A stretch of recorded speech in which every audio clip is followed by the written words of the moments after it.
So right now we're like roughly a week into this year's NBA season, and a lot of players are looking amazing and a lot of players are looking terrible.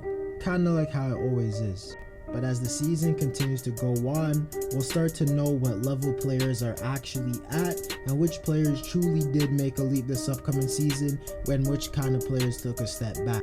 And kind of randomly, I just got the idea to make a video about 5 NBA players who I think will break out this season, meaning I think they'll do like incredibly better than they did last season. That's literally what the video is about, not really much else to say.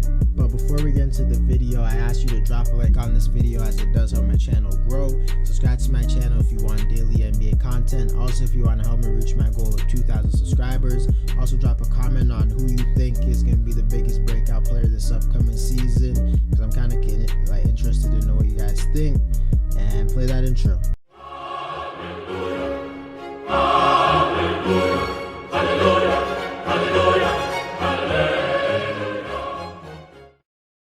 But quickly before we get into the video, I gotta show you this really quickly.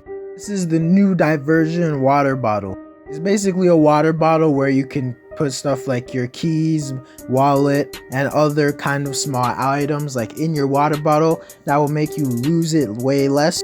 And it will also just help you to not have your pockets full and things like that. Click the link in my bio if you're interested, and into the video. The first player who I want to talk about who I think will break out this upcoming season is OG Anunoby of the Toronto Raptors.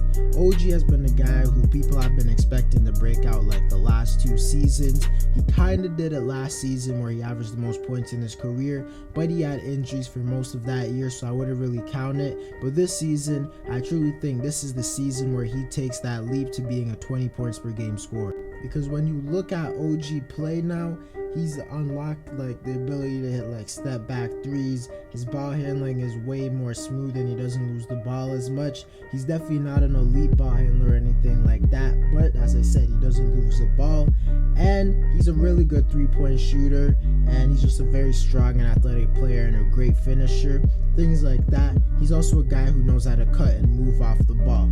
So I definitely think he will be a guy who averages somewhere around 20 to 22 points per game. He might not be like a star player in the sense that he's a guy who's going to go out there, create his own shot all the time, things like that. But he's a guy who can average 20 points just off of like moving off the ball and occasionally creating for himself. So far this season, he's been really struggling, but I'm expecting him to take that step in the right direction as he gets used to more consistently being the go-to guy, because before he was just a catch and shoot guy. You also have to remember that OG is one of the best perimeter defenders in the league. He's definitely top 10 in the NBA in perimeter defense, and I definitely think he's going to make an all-NBA defensive team if the Raptors can be really good this year. OG's definitely going to break out. I don't know if he's going to be an all-star necessarily, because the league is just so damn talented. Like, if you're averaging 20 points while being one of the best defenders, you still probably are making the all-star team, but I think he'll be viewed as an all-star level player, which is definitely a huge leap, because before, people just thought of him as a really good starter. The second player who I want to talk about, who I definitely think will break out this season, is Tyler Herro, who's been absolutely killing it this season. You might say it's unfair for me to like predict Tyler Herro to break out since he's been like really on fire to start the year, but believe it or not, I actually knew Tyler Herro was going to come out and ball this season, because Herro has randomly turned into being one of the most hated players in the league for no reason.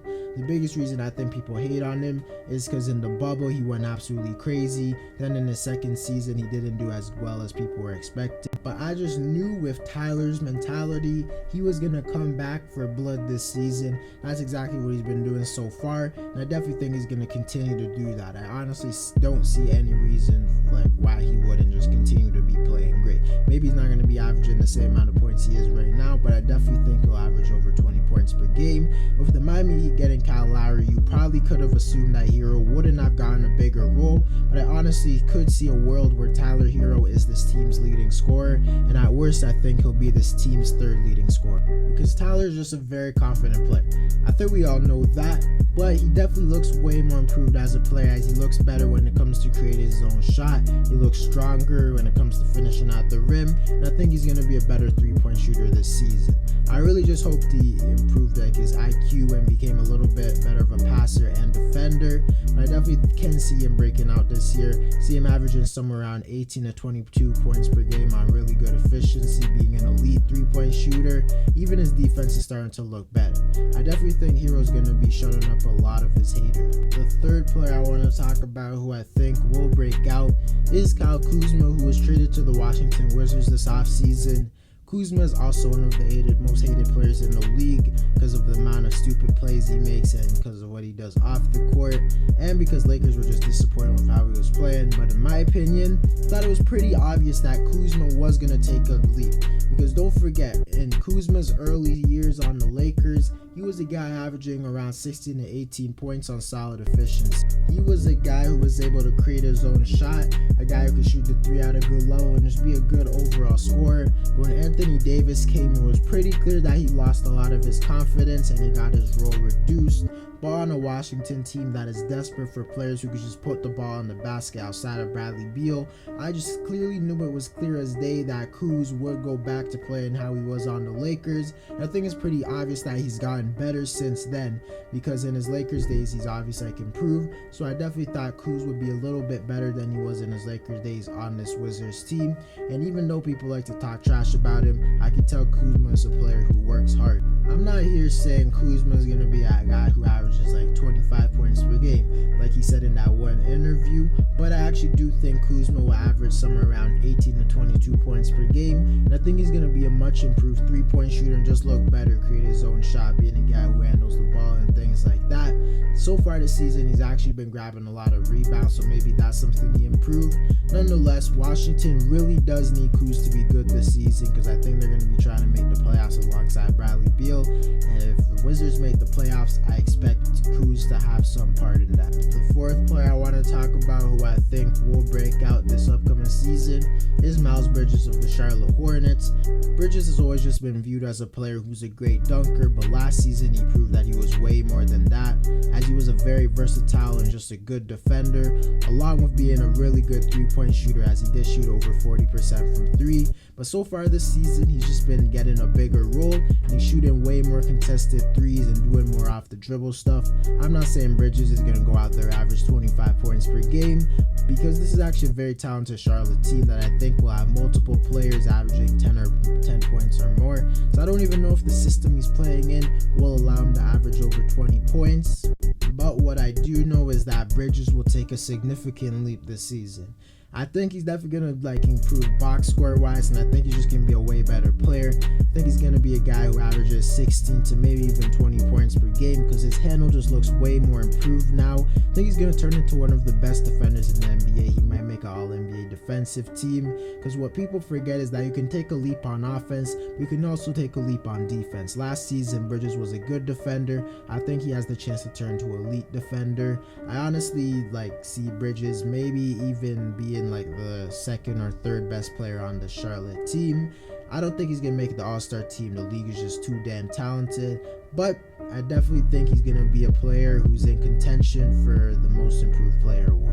The fifth and final player on this list is Robert Williams of the Boston Celtics, and it's kind of been a few years now. The Celtics fans have always been hyping up Williams to be this great modern day center, and they actually have every right to hype him up like that, because Williams is one of the most athletic centers in the NBA. He's also one of the best shot blockers in the NBA as well. I definitely think he can fit the mold of a prime DeAndre Jordan. There's literally no reason why he couldn't do that. He's also one of the best lob targets in the NBA. Last season, he was only getting 19 minutes a game, and he still almost averaged 2 blocks a game.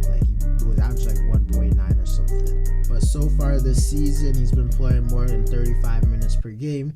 I don't necessarily know if he's going to continue to play over 35 minutes, but if he just plays over 30 minutes a game, I definitely think his numbers are going to dramatically increase. I see him as a guy who can average 12 to 14 points and 10 rebounds, along with a legitimate 3 blocks per game. He's actually that talented as a shot blocker. I think he fits the perfect modern day center, because he's not terrible at guarding the perimeter due to his length and athleticism, and he's mobile enough to guard the pick and roll, and he's actually pretty strong and athletic, so he can defend big man one-on-one, but I wouldn't be comfortable with him guarding a guy like Karl Anthony Towns, Joel Embiid. Actually, maybe he could guard Karl Anthony Towns, but that's besides the point. Williams is just a perfect modern day NBA center, besides the fact that he can't shoot the ball. But I don't necessarily he's going to take the leap to like becoming a star player like the other players I was talking about. I think he's going to take that leap to becoming a very, very good starter in the NBA, which is still very like valuable. Don't get it twisted. And I think the Celtics will really appreciate him taking that leap because they need as much help as they can get alongside Brown and Tatum. To conclude the video, I think all these guys have a real chance to break out next season. If I had to say who I think will be the best player by the season is done, I probably have to say OG Anunoby or Tyler Herro, but I think I'll go with OG because he's going to be one of the best two-way players in the NBA. I also think Herro's just going to be a certified bucket. And if I had to choose out of these players who I think will win the most improved player award, like if I had to guess, I'd honestly guess it to be, I think, Tyler Herro, because he didn't average a crazy amount of points last season. I think he's going to average a lot of points, and when it comes to most improved player, that's what they look at. But like second, I would probably have like Miles Bridges. But nonetheless, all these guys I think will take a huge leap. Let me know who you think will take a huge leap. Anyways, guys, that's it for the video. Let me know other players you think are going to break out this season. Drop a like on this video to help my channel grow. Subscribe to my channel if you want daily NBA content. Also, follow me, trying to go to 2,000 subscribers. Also, drop a comment on this video as I do respond to all of my comments. And I'm out.